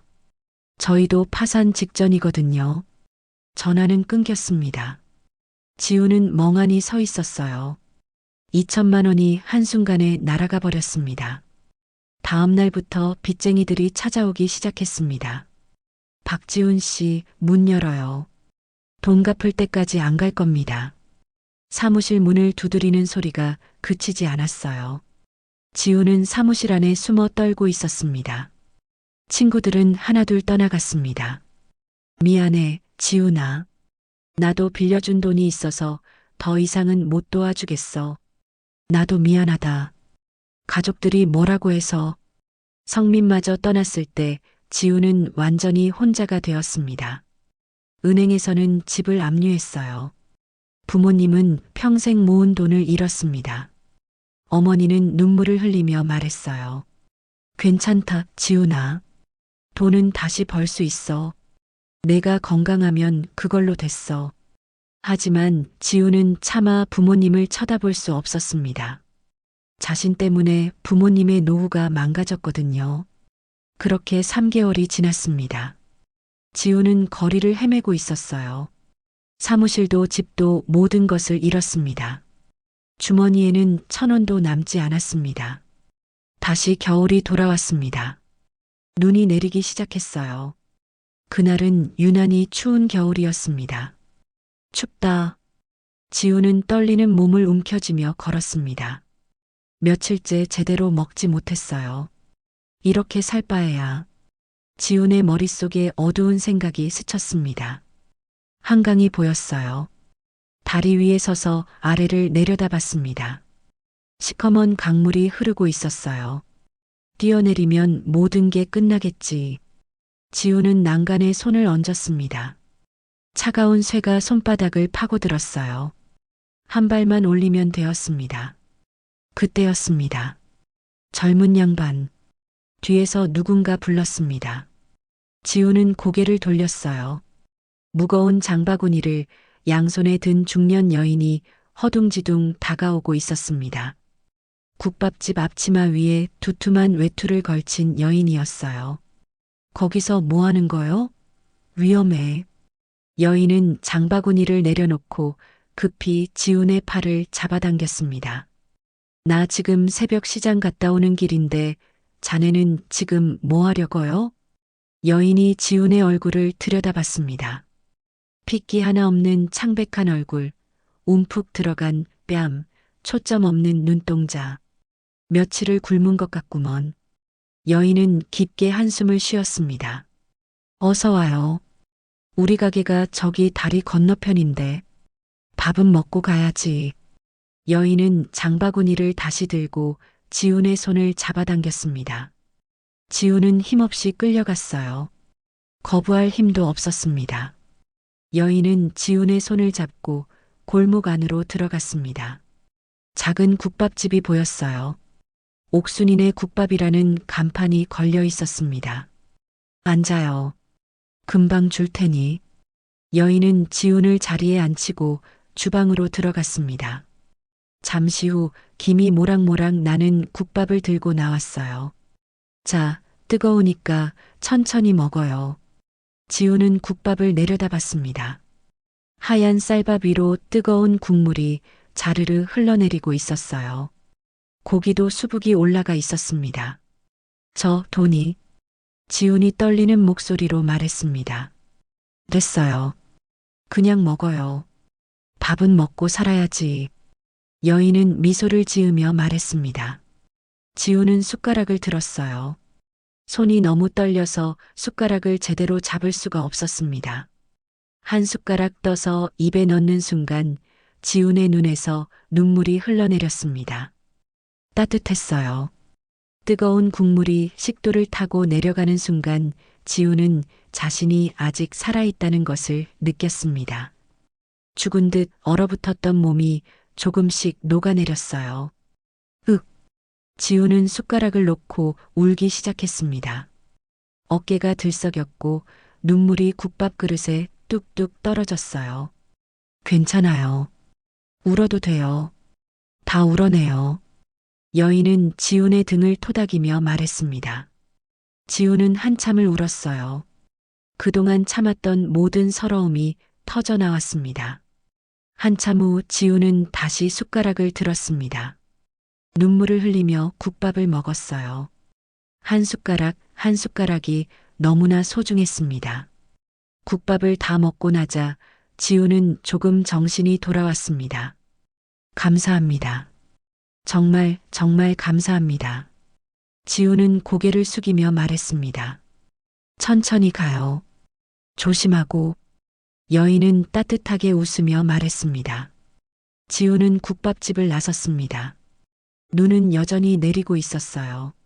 하지만 아까와는 달랐습니다. 뜨거운 국밥 한 그릇이 몸을 데워주었고 여인의 따뜻한 마음이 얼어붙었던 가슴을 녹여주었습니다. 다시 살아야겠다. 지우는 그렇게 생각했습니다. 아직 늦지 않았어요. 다시 시작할 수 있었습니다. 그날 밤 지우는 국밥집 앞으로 돌아왔습니다. 가게 옆에 우편함이 보였어요. 지우는 주머니를 뒤졌습니다. 시계가 나왔습니다. 어머니께서 주신 꿈의 상징이었던 그 시계였어요. 이제 남은 건 이것뿐이었습니다. 지우는 근처 구멍가게에서 종이와 봉투를 얻어왔습니다. 떨리는 손으로 편지를 썼어요. 아주머니께. 죽으려던 저를 이 국밥 한 그릇이 살렸습니다. 아주머니의 따뜻한 마음이 제게 다시 살 용기를 주었습니다. 이 은혜는 절대 잊지 않겠습니다. 꼭 성공해서 다시 찾아뵙겠습니다. 그때까지 이 시계를 맡아주십시오. 이것은 제 꿈이었고 실패했지만 제 전 재산입니다. 성공해서 찾으러 올 때까지 지켜주십시오. 반드시 돌아오겠습니다. 박지훈 올림. 지우는 편지와 시계를 봉투에 넣고 우편함에 넣었습니다.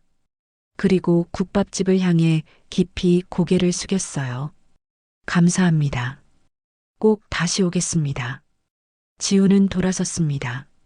눈 내리는 거리를 걸어가는 그의 뒷모습은 외로워 보였지만 이제는 달랐어요. 그의 걸음에는 다시 살겠다는 의지가 담겨 있었습니다.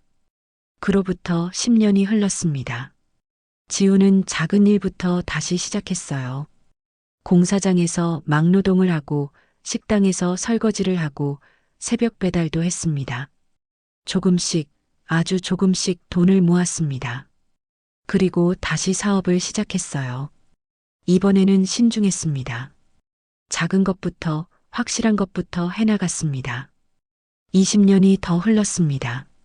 지훈의 회사는 점점 커졌습니다. 태양무역이라는 이름으로 시작한 회사는 이제 태양그룹이 되어 있었어요. 회장님, 오늘 매출이 또 신기록을 달성했습니다. 축하드립니다, 회장님. 임직원들이 박수를 쳤습니다. 하지만 지훈의 가슴 한편은 늘 무거웠어요. 아주머니, 성공할수록 그 국밥집 여인이 생각났습니다. 약속을 지켜야 했어요. 지훈은 사람을 풀어 국밥집을 찾았습니다. 하지만 그 자리에는 국밥집이 없었어요. 빌딩이 들어서 있었습니다. 혹시 옥순이네 국밥 아시는 분 계십니까? 지훈은 주변 사람들에게 물어봤습니다. 하지만 아무도 몰랐어요. 한 20년 전에 없어진 것 같은데요. 주인이 어디로 갔는지는 저희도 몰라요. 지훈은 탐정까지 고용했습니다. 하지만 찾을 수 없었어요. 그렇게 40년이 흘러갔습니다. 회장의 눈앞에 현재가 다시 펼쳐졌습니다. 눈 내리는 골목길, 무릎 꿇은 자신, 그리고 눈앞에 서 있는 할머니. 40년을 찾아 헤맨 그 여인이 바로 여기 있었습니다. 박지훈, 자네가 정말. 할머니의 목소리도 떨렸습니다. 40년 전 그 야윈 청년의 얼굴이 눈앞에 중후한 신사와 겹쳐졌어요. 세월이 흘러 얼굴에는 주름이 깊어지고 머리에는 은발이 섞였지만 그 눈빛만은 여전히 간절했습니다. 할머니는 천천히 무릎을 굽혔습니다. 할머니, 제가 깜짝 놀라 할머니를 부축했어요. 하지만 할머니는 고개를 저으며 회장과 눈높이를 맞췄습니다. 두 사람은 눈밭에 나란히 무릎을 꿇고 앉아 서로를 바라봤습니다. 자네가 그 청년이구먼. 할머니의 눈에서 눈물이 흘러내렸습니다. 주름진 손이 회장의 손을 꽉 잡았어요. 성공했어. 정말, 정말 대견해. 할머니의 목소리는 떨렸지만 그 안에는 깊은 안도감이 담겨 있었습니다. 죽지 않고 살아줘서 고마워. 그날 자네 눈빛이 너무 무서웠거든. 정말 죽을 것 같아서 내가 얼마나 걱정했는지 몰라. 할머니는 말을 잇지 못하고 흐느꼈습니다. 회장도 할머니의 손을 꽉 잡으며 울었어요. 두 사람의 울음소리가 눈 내리는 골목에 메아리 쳤습니다. 저는 그 광경을 보며 가슴이 뜨거워졌습니다. 코끝이 찡해지고 눈시울이 붉어졌어요. 리어카 손잡이를 잡은 손을 놓고 두 사람에게서 조금 떨어져 섰습니다. 이 순간만큼은 방해하고 싶지 않았거든요. 한참 후 회장이 고개를 들었습니다. 눈물로 범벅이 된 얼굴이었지만 그 눈빛은 간절했어요. 아주머니, 도대체 어디 계셨던 겁니까? 회장의 목소리는 떨렸습니다. 제가 얼마나 찾았는데요. 성공한 후 바로 국밥집으로 갔어요. 하지만 가게는 사라지고 없었죠. 빌딩이 들어서 있었고, 회장은 말을 멈추고 한숨을 내쉬었습니다. 사람을 풀어서 찾아봤습니다. 탐정도 고용했어요. 하지만 아무도 아주머니를 찾을 수 없었어요. 주변 사람들에게 물어봐도 아무도 몰랐죠. 회장의 목소리에는 수십 년간 쌓인 그리움과 안타까움이 묻어났어요. 왜 이런 곳에 계십니까? 폐지를 주우시면서 회장은 더 이상 말을 잇지 못했습니다. 할머니의 거칠고 갈라진 손, 낡은 옷, 허리가 굽은 모습, 이 모든 것이 회장의 가슴을 아프게 했습니다. 할머니는 씁쓸한 미소를 지으며 고개를 저었습니다. 그게 나도 참 파란만장했어. 할머니는 천천히 입을 열었어요. 자네가 떠난 후 한 5년쯤 지났을까? 국밥집이 제법 잘 됐어. 단골 손님들도 많았고 하루하루 바쁘게 살았지. 할머니의 목소리는 담담했습니다. 그런데 남편이 친구 보증을 잘못 썼어. 큰 금액이었지. 친구가 사업에 실패하면서 빚이 우리한테 다 넘어왔어. 할머니는 잠시 말을 멈추고 하늘을 올려다봤습니다. 집이고 가게고 다 넘어갔어. 평생 모은 돈도 다 날아갔지. 빚쟁이들이 우리를 찾아다녔어. 매일 전화가 왔고 가게 앞에서 기다렸지. 회장의 얼굴이 어두워졌습니다. 자신과 비슷한 일을 할머니도 겪으셨던 거예요. 그래서 도망을 다녔어. 남편이랑 둘이서 쪽방촌을 전전하며 숨어 살았지. 남편은 낮에 일용직 일을 했고 나는 식당에서 설거지를 했어. 할머니의 목소리에는 서러움이 묻어났습니다. 그렇게 10년을 살았을까? 남편이 쓰러졌어. 과로였지. 병원에 데려갔지만 얼마 못 가고 세상을 떠났어. 아주머니. 회장이 할머니의 손을 더 꽉 잡았습니다. 혼자 남았어. 빚은 여전히 남아 있었고 나이도 들어서 일자리를 구하기 힘들었지. 그래서 폐지를 줍기 시작했어. 20년 넘게 이렇게 살았어. 할머니는 자신의 손을 내려다봤습니다. 거칠고 갈라진 손. 세월의 흔적이 역력했습니다. 그렇게 살면서도 단 하나만은 절대 놓지 않았어. 할머니는 회장을 똑바로 바라봤습니다. 자네가 남긴 편지와 시계야. 회장의 눈이 커졌습니다. 도망 다닐 때도 쪽방촌을 옮길 때도 남편이 죽었을 때도 그것만은 절대 버리지 않았어. 상자에 넣어서 늘 품에 지녔지. 할머니의 목소리가 떨렸습니다. 이건 주인이 있는 물건이야. 자네가 꼭 찾으러 올 거라고 나는 그렇게 믿었거든. 회장은 더 이상 참지 못하고 할머니를 끌어안았습니다. 어깨가 들썩이며 흐느꼈어요. 죄송합니다. 정말 죄송합니다. 제가 더 빨리 찾았어야 하는데. 아니야. 괜찮아. 이렇게 만났잖아. 할머니는 회장의 등을 토닥이며 말했습니다. 마치 어린아이를 달래듯이요. 한참 후 두 사람은 서로를 놓았습니다. 회장은 코트 안주머니에서 무언가를 꺼냈어요. 시계였습니다. 이게 아주머니께서 40년 동안 지켜주신 거죠. 회장은 떨리는 손으로 시계를 할머니에게 보여줬습니다. 할머니는 그 시계를 보는 순간 눈이 커졌어요. 맞아. 그게 맞아. 할머니는 손을 뻗어 시계를 만졌습니다. 차가운 금속의 촉감이 손끝에 느껴졌습니다. 이게 오늘 아침 그 청년한테 준 게 이거였지. 그런데 어떻게 자네가? 서우진 씨가 면접을 보고 나가던 중 떨어뜨린 걸 발견했습니다. 할머니는 저를 돌아봤습니다. 저는 여전히 멀찍이 서 있었어요. 무슨 일이 벌어지고 있는지 완전히 이해하지는 못했지만 제가 중요한 역할을 했다는 것만은 알 수 있었습니다. 할머니는 저를 향해 손을 내밀었습니다. 젊은이, 이리 와봐. 조심스럽게 다가갔습니다. 할머니는 제 손을 잡으며 말했어요. 오늘 아침 이 청년이 날 구해줬어. 할머니는 회장을 바라보며 말을 이었습니다. 리어카가 언덕에서 미끄러져 내려갈 뻔했는데 이 청년이 몸을 던져 막아줬지.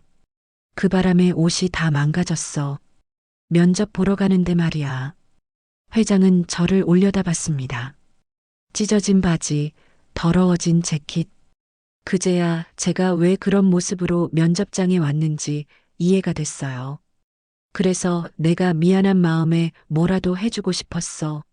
하지만 내게 줄 수 있는 건 아무것도 없었지. 그때 생각났어. 자네가 남긴 시계가. 할머니는 회장의 손을 꽉 잡았습니다. 평생 간직해온 이 시계를 이 착한 청년에게 행운의 부적으로 줬어. 이 청년에게 좋은 일이 생기길 바라면서 말이야. 할머니의 눈에 다시 눈물이 고였습니다. 그런데 그게 자네를 내게 데려왔구먼. 이 청년이 면접장에서 시계를 떨어뜨렸고 자네가 그걸 주워서 이렇게 날 찾아온 거잖아. 할머니는 저와 회장을 번갈아 보며 말했습니다. 인연이란 게 참 신기해. 40년 전에 자네를 살렸고 오늘은 이 청년이 날 살렸고 그 청년이 다시 자네와 나를 만나게 해줬으니. 회장은 저를 바라봤습니다. 그 눈빛에는 깊은 감사가 담겨 있었어요. 고맙네, 서우진 씨. 자네가 아니었으면 나는 평생 아주머니를 찾지 못했을 거야. 회장은 천천히 일어났습니다. 그리고 저를 향해 고개를 깊이 숙였어요. 정말 고맙네. 황급히 손을 내저었습니다. 아, 아닙니다. 저는 그냥. 아니야. 회장이 고개를 들며 말했습니다. 자네는 오늘 두 사람을 구했어. 아주머니의 생명을 구했고 나의 40년 수건을 풀어줬지. 회장은 제 어깨에 쌓인 눈을 털어주었습니다. 마치 아들을 대하듯 다정한 손길이었어요. 아까 면접장에서도 느꼈지만 자네는 정말 특별한 사람이야. 회장은 할머니를 부축해 일으켰습니다. 그리고 두 손으로 할머니의 손을 감싸주며 말했어요. 아주머니, 이제 고생 안 하셔도 됩니다. 회장의 목소리는 단호했습니다. 제가 앞으로 친어머니처럼 모시겠습니다. 집도 마련해드리고 편히 사시도록 모든 걸 해드리겠습니다. 아니야. 그럴 필요 없어. 할머니가 손을 내저었습니다. 회장은 고개를 저었어요. 아닙니다. 이건 제 의무입니다. 아주머니께서 제게 주신 은혜를 갚을 기회를 주십시오. 제발. 회장의 눈에 다시 눈물이 맺혔습니다. 할머니는 그런 회장을 보며 천천히 고개를 끄덕였어요. 그래. 그렇다면 고맙게 받을게. 회장은 안도의 한숨을 내쉬었습니다. 그리고 저를 돌아봤어요. 자네도 면접장에서 시계 떨어뜨린 거 알고 있었나? 아, 아니요. 몰랐습니다. 솔직하게 대답했습니다. 재킷 주머니에 구멍이 났었나 봐요. 그걸 몰랐어요. 회장은 고개를 끄덕이며 시계를 들어 올렸습니다. 이 시계가 우리 셋을 이어준 거야. 40년 전 나와 아주머니를, 그리고 오늘 자네가 우리를 다시 만나게 해줬지. 회장은 제 눈을 똑바로 바라봤습니다. 아까 면접장에서 자네 실력은 이미 확인했네. 학점도 좋고 토익 점수도 훌륭하고 답변도 논리적이었어. 긴장한 표정으로 회장을 바라봤어요. 하지만 내가 진짜 보고 싶었던 건 그게 아니었어. 스펙은 누구나 쌓을 수 있지. 하지만 사람의 본질은 쉽게 바꿀 수 없거든. 회장은 잠시 말을 멈추고 눈 내리는 하늘을 올려다봤습니다. 자네는 나에게 알려줬어. 면접은 면접장에만 있는 게 아니라는 걸. 진짜 면접은 바로 이런 순간, 위기의 순간에 어떤 선택을 하느냐에 달려 있다는 걸 말이야. 회장은 다시 저를 바라봤어요. 우리 회사가 잊고 있던 가장 중요한 가치, 그건 바로 사람이야. 실력도 중요하지만 진짜 중요한 건 사람다움이지. 자네가 그걸 다시 깨닫게 해줬어. 회장은 제 어깨를 두드리며 확신에 찬 목소리로 말했습니다. 서우진 씨, 자네 합격일세. 제 눈이 커졌습니다. 믿을 수 없다는 표정이었어요. 정말입니까? 그럼 내일부터 출근하게. 아니, 오늘은 푹 쉬고 모레부터 출근하게. 인사팀에 연락해두겠네. 그 자리에서 멍하니 서 있었습니다. 아침에 모든 걸 포기했다고 생각했는데 지금 합격 통보를 받고 있었어요. 꿈인가 싶었습니다. 고맙습니다. 정말 감사합니다. 허리를 깊이 숙이며 인사했습니다. 눈물이 주르르 흘러내렸어요. 기쁨의 눈물이었습니다. 할머니는 그런 저를 보며 환하게 웃었습니다. 그것 봐. 내가 뭘 했어? 할머니 부적 덕분에 합격했다니까. 저는 할머니를 보며 웃었습니다. 아까 했던 거짓말이 진짜가 된 거예요. 눈은 여전히 내리고 있었습니다. 하지만 이제 그 눈은 차갑지 않았어요. 세 사람의 얼굴에는 따뜻한 미소가 번지고 있었습니다. 회장은 비서에게 손짓했습니다. 차에서 기다리던 비서가 우산을 들고 달려왔어요. 아주머니, 우선 따뜻한 곳으로 가시죠. 감기 걸리시겠어요. 이 리어카는 제가 처리하겠습니다. 걱정 마세요. 회장은 할머니를 부축해 차로 안내했습니다. 저도 함께 따라갔어요. 차에 탄 세 사람은 서로를 바라보며 미소 지었습니다. 40년의 세월이 만들어낸 기적 같은 만남이었습니다. 차가 출발하며 골목을 벗어났습니다. 리어카만 홀로 눈 속에 남겨졌지만 이제 할머니는 더 이상 그 무거운 짐을 끌지 않아도 되었어요. 차 안에서 회장은 비서에게 지시했습니다. 지금 당장 아파트를 알아봐. 아주머니께서 편히 사실 수 있는 좋은 곳으로. 그리고 생활비 명목으로 계좌에 1억 원을 입금해드려. 회장님, 그건 너무. 할머니가 놀라 말했습니다. 회장은 부드럽게 웃으며 할머니의 손을 잡았어요. 아닙니다. 40년 동안 제 꿈을 지켜주신 대가입니다. 그리고 앞으로도 계속 챙기겠습니다. 회장은 저를 돌아보며 말했습니다. 서우진 씨도 마찬가지야. 자네 어머니 병원비부터 해결해 드리겠네. 그리고 회사에서 특별 보너스를 지급하도록 하지. 아, 아닙니다. 그건 너무 과분합니다. 황급히 손을 내저었습니다. 하지만 회장은 단호하게 고개를 저었어요. 과분한 게 아니야. 자네가 우리를 만나게 해줬어. 그 은혜는 돈으로 값을 매길 수 없지만 최소한 이 정도는 해야겠네. 저는 눈물이 또 흘러내렸습니다. 아침에 절망했던 제가 지금은 이렇게 큰 은혜를 받고 있다니 믿을 수 없었어요. 차는 먼저 병원으로 향했습니다. 회장이 직접 어머니께 인사를 드리고 싶다고 했거든요. 병원에 도착해 어머니 병실 앞에 섰습니다. 떨리는 손으로 문을 열었어요. 어머니는 침대에 누워 계셨습니다. 창백한 얼굴이었지만 제 목소리를 듣자 고개를 돌렸어요. 우진아, 왔구나. 면접은 어떻게 해? 어머니는 제 엉망인 모습을 보고 눈이 커졌습니다. 하지만 제가 말하기도 전에 회장이 앞으로 나섰습니다.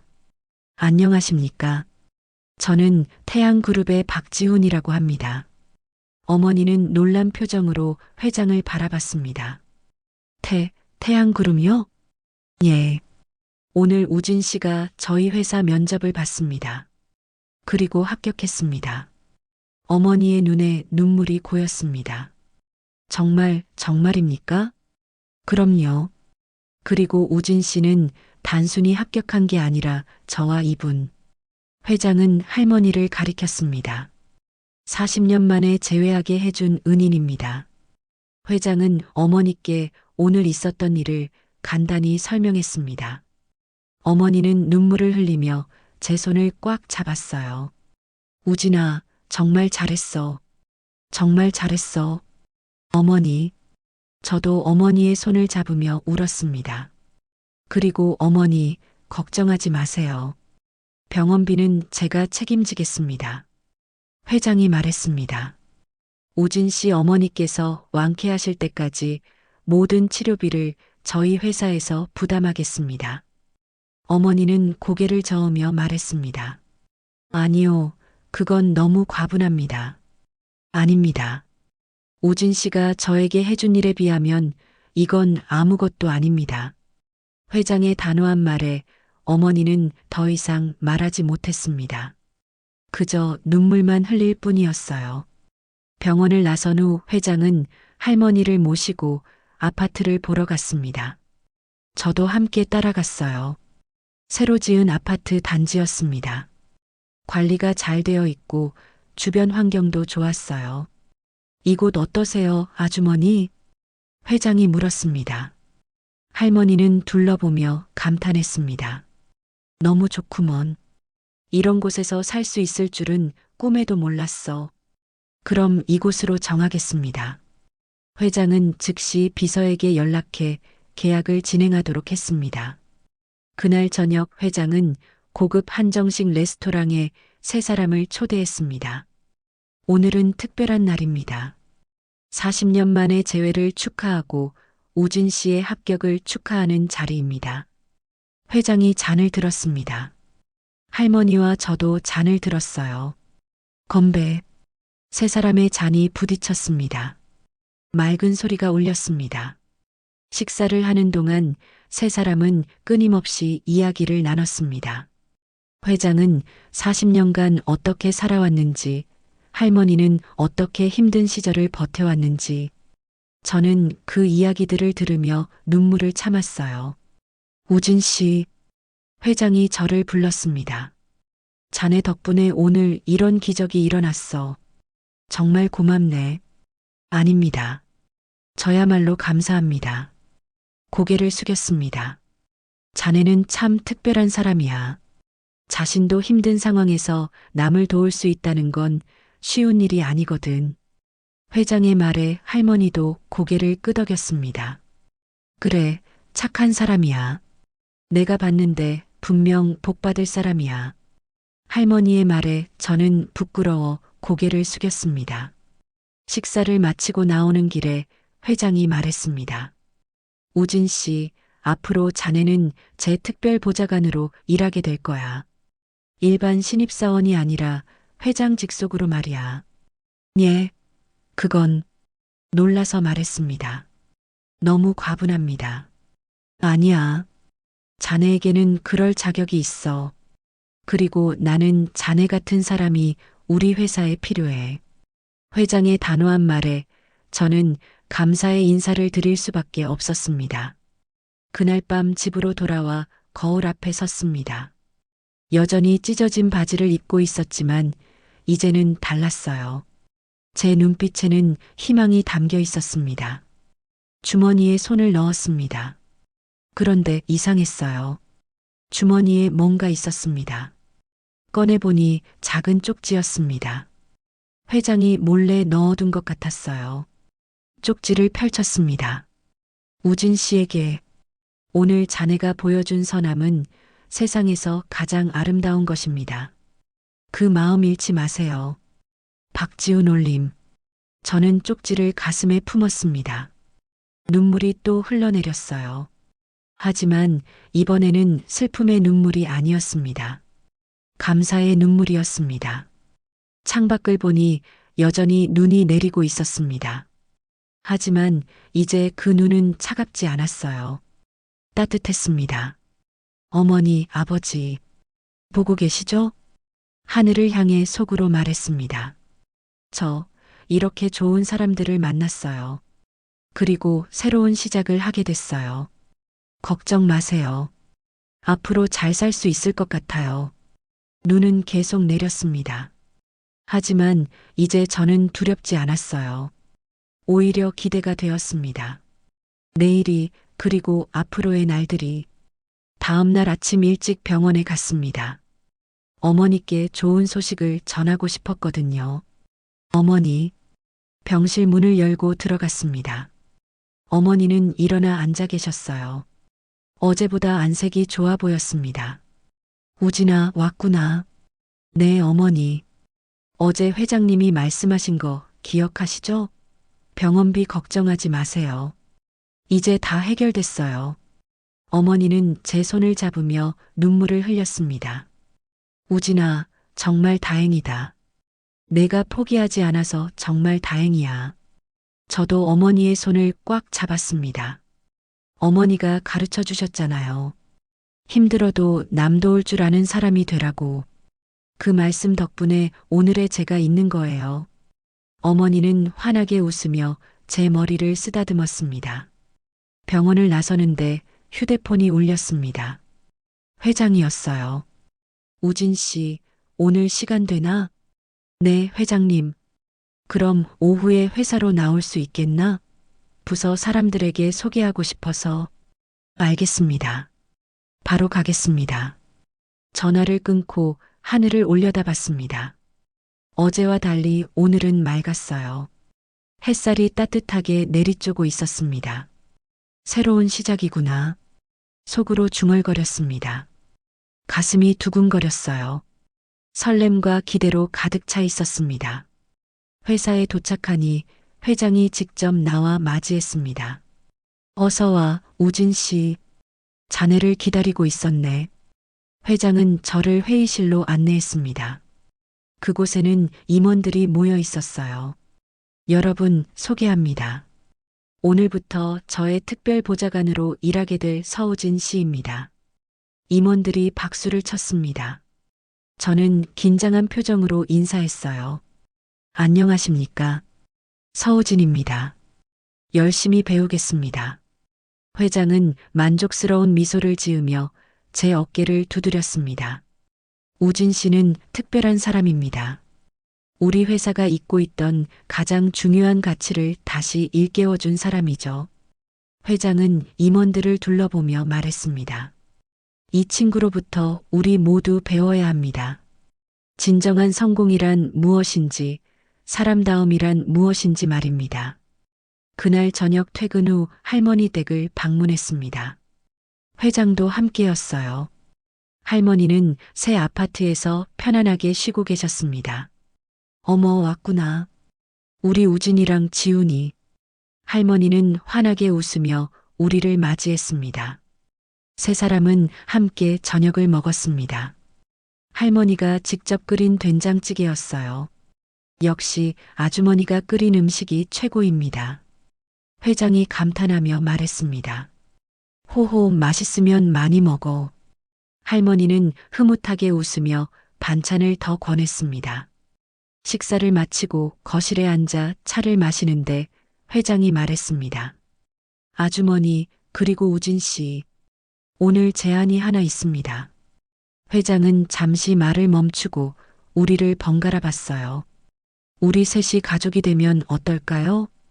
예. 저와 할머니는 동시에 놀라 물었습니다. 제 친어머니께서는 10년 전에 돌아가셨습니다. 그리고 저는 결혼도 하지 않았어요. 가족이라고는 아무도 없습니다. 회장의 목소리가 떨렸습니다. 아주머니께서는 제 생명의 은인이시고 우진 씨는 우리를 만나게 해준 은인입니다. 우리 셋이 가족이 되면 안 될까요? 할머니의 눈에 눈물이 고였습니다. 지훈아, 저도 가슴이 뜨거워졌습니다. 회장의 진심이 느껴졌거든요. 좋아. 우리 가족이 되자. 할머니가 먼저 대답했습니다. 저도 목이 메어 말을 잇지 못했습니다. 저도 좋습니다. 겨우 말을 꺼냈습니다. 회장은 우리를 끌어안았습니다. 세 사람은 한참 동안 그렇게 안고 있었어요. 그날 밤 집으로 돌아오는 길, 저는 하늘의 별들을 올려다봤습니다. 반짝이는 별들이 마치 축복을 보내는 것 같았어요. 어머니, 아버지, 저 이제 정말 괜찮을 것 같아요. 좋은 분들을 만났고 새로운 가족도 생겼어요. 하늘에서 지켜봐 주세요. 별들은 반짝이며 대답하는 것 같았습니다. 1년이 흘렀습니다. 따스한 봄날 오후였습니다. 저는 회장실에서 회의 자료를 정리하고 있었어요. 우진 씨, 잠깐 이리 와보게. 회장이 저를 불렀습니다. 창가로 다가가니 회장은 밖을 내려다보고 계셨어요. 1년 전 오늘이 바로 그날이었지. 회장이 중얼거렸습니다. 저도 그날을 떠올렸어요. 폭설이 내리던 그 추운 겨울날. 그렇습니다. 정확히 1년 전이네요. 참 신기한 일이야. 그날 눈만 아니었어도, 자네가 할머니를 돕지 않았어도, 시계를 떨어뜨리지 않았어도 우리는 만나지 못했을 거야. 회장의 목소리에는 감회가 묻어났습니다. 운명이었나 봅니다. 제가 말했습니다. 그래, 운명이었겠지. 아니, 인연이라고 해야 하나. 회장은 미소를 지으며 저를 돌아봤습니다. 우진 씨, 자네 덕분에 난 1년 사이에 정말 많은 것을 얻었어. 40년 동안 찾던 은인도 만났고, 믿음직한 보좌관도 얻었고, 가족도 생겼지. 저야말로 감사합니다. 회장님 덕분에 어머니 병도 많이 호전되셨고, 제 인생도 완전히 달라졌습니다. 회장은 제 어깨를 두드렸습니다. 오늘 저녁에 아주머니 댁에서 모이기로 했지? 1년 기념으로. 네, 그렇습니다. 그때 회장의 휴대폰이 울렸습니다. 할머니였어요. 여보세요, 어머니. 네, 알고 있습니다. 우진이랑 같이 갈게요. 네, 조심히 가겠습니다. 회장은 전화를 끊고 웃었습니다. 벌써부터 준비하신대. 우리 오늘 배불리 먹겠는걸. 저녁 시간이 되어 회장과 함께 할머니 댁으로 향했습니다. 차 안에서 회장이 말했어요. 우진 씨, 오늘 깜짝 선물이 있어. 선물이요? 고개를 갸웃거렸습니다. 자네 어머니 말이야. 오늘 퇴원하셨어. 예, 정말입니까? 놀라서 물었습니다. 그래. 의사 선생님이 완치 판정을 내리셨대. 그래서 오늘 저녁에 어머니도 오시기로 했어. 눈물이 핑 돌았습니다. 회장님, 정말 감사합니다. 고마워할 건 없네. 어머니께서 워낙 의지가 강하셔서 치료를 잘 받으신 거야. 할머니 댁에 도착하니 현관문이 열리며 할머니가 나오셨습니다. 어머, 왔구나. 어서 들어와. 할머니는 1년 전과는 완전히 달라져 계셨습니다. 얼굴에는 생기가 돌았고 허리도 훨씬 펴지셨어요. 거실로 들어가니 식탁에는 음식이 가득 차려져 있었습니다. 그리고 소파에는 어머니가 앉아 계셨어요. 어머니. 달려가 어머니를 안았습니다. 어머니도 저를 꽉 안아주셨어요. 우진아, 어머니, 이제 다 나았어. 어머니의 목소리는 힘이 넘쳤습니다. 1년 전에 그 창백하고 약한 모습은 어디에도 없었어요. 네 사람은 식탁에 둘러앉았습니다. 할머니가 준비한 음식들이 정성스럽게 놓여 있었어요. 자, 오늘은 특별한 날이니까 건배를 해야겠어. 회장이 잔을 들었습니다. 1년 전 눈 내리던 그날, 우리는 기적 같은 만남을 가졌습니다. 그리고 1년이 지난 지금, 우리는 가족이 되었어요. 이 모든 것에 감사하며 건배합니다. 건배. 네 사람의 잔이 부딪혔습니다. 식사를 하는 동안 우리는 지난 1년을 돌아봤습니다. 할머니는 새 아파트에서의 생활이 얼마나 편안한지, 어머니는 병원에서 어떤 치료를 받았는지, 저는 회사에서 있었던 일들을, 회장은 그 모든 이야기를 흐뭇하게 들으며 고개를 끄덕였습니다. 참, 우진 씨. 오늘 하나 더 발표할 게 있네. 회장이 말했습니다. 다음 달부터 자네를 이사로 승진시키기로 했어. 예, 이사요? 놀라서 물었습니다. 입사한 지 1년밖에 안 됐는데 이사라니. 그래. 자네는 그동안 정말 훌륭하게 일했어. 그리고 무엇보다 우리 회사에 새로운 바람을 불어넣었지. 직원들 사이에서도 자네 평판이 아주 좋아. 회장님, 감사합니다. 고개를 숙였습니다.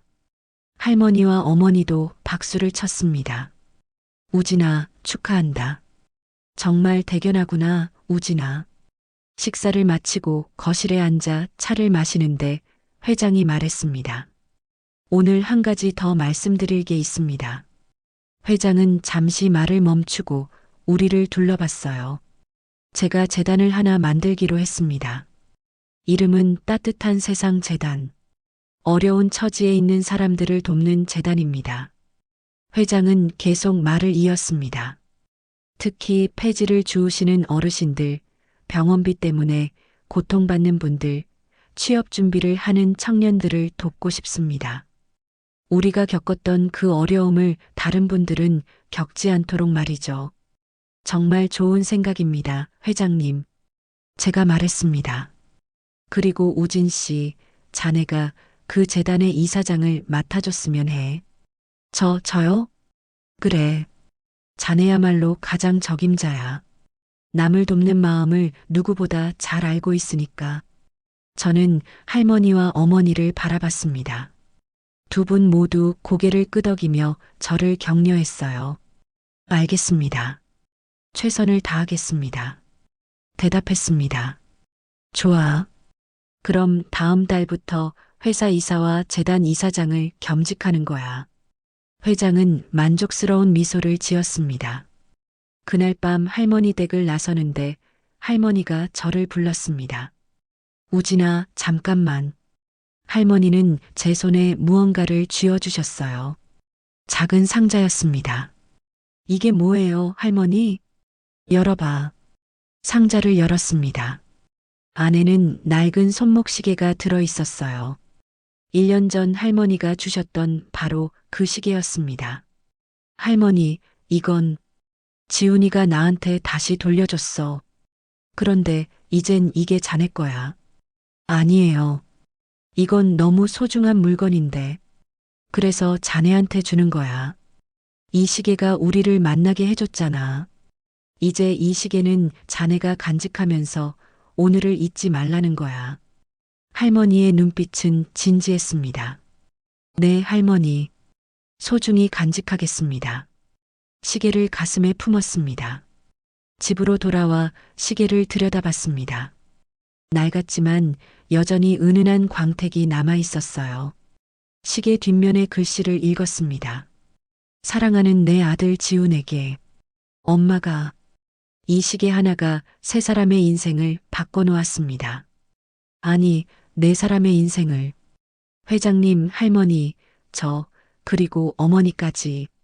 창밖을 보니 별들이 반짝이고 있었습니다. 1년 전 그날도 이렇게 별이 빛나고 있었을까요? 아니, 그날은 눈이 내리고 있었죠. 그 폭설이 없었다면 우리는 만나지 못했을 겁니다. 그 추운 날씨가, 미끄러운 언덕길이, 할머니의 리어카가, 그 모든 것이 우연이 아니라 운명이었던 것 같습니다.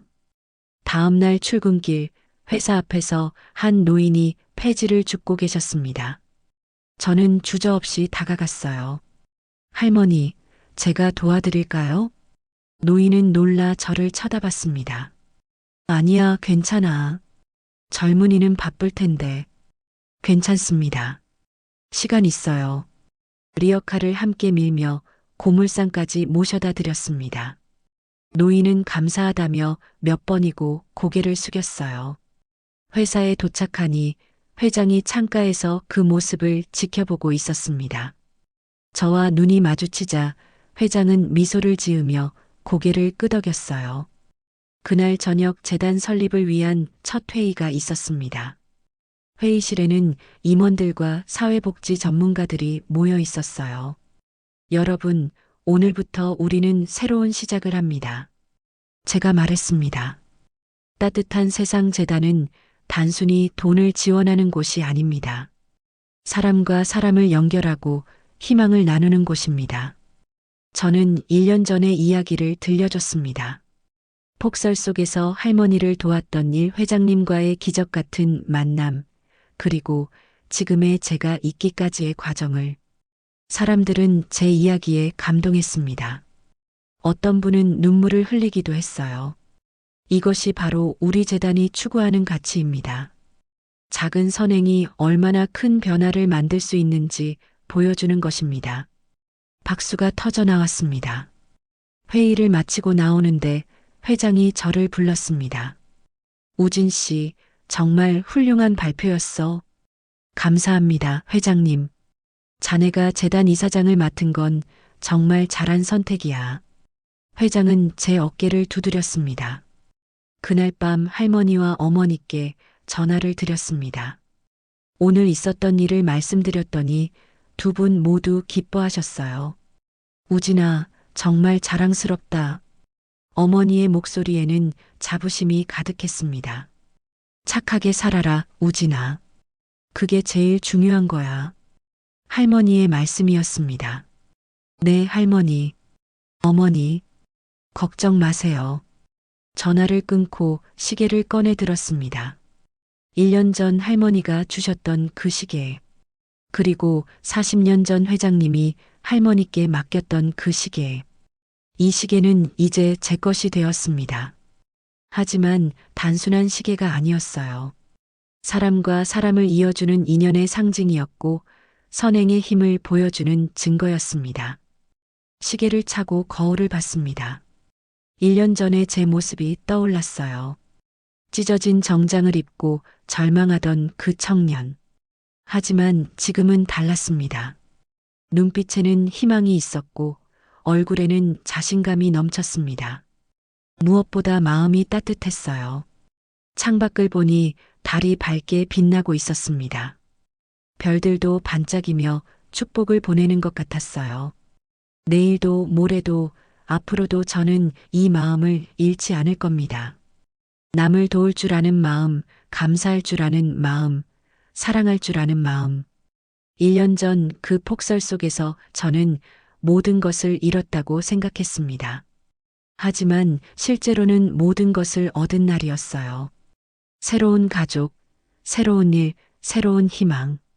그리고 무엇보다 사람의 온기를 다시 느낄 수 있게 되었으니까요. 시계를 가슴에 품고 잠자리에 들었습니다. 내일 아침이 기대되었어요. 또 누군가를 도울 수 있을지, 또 어떤 좋은 일이 생길지. 눈을 감으며 생각했습니다. 어머니, 아버지, 저 잘 살고 있어요. 좋은 분들을 만났고 제가 도움받은 만큼 남들도 돕고 있어요. 하늘에서 지켜봐 주세요. 그리고 축복해 주세요. 그날 밤 저는 평화로운 잠에 빠져들었습니다. 따뜻한 꿈을 꾸며 오늘 이야기가 여러분 마음에 와닿았기를 바랍니다. 비슷한 경험이 있으시다면 댓글로 나눠주시면 감사하겠습니다. 구독과 좋아요, 댓글 하나하나가 큰 응원이 됩니다. 새로운 이야기 소식을 가장 먼저 받고 싶으시다면 알림 설정도 부탁드립니다. 끝까지 함께 해주셔서 진심으로 감사드립니다.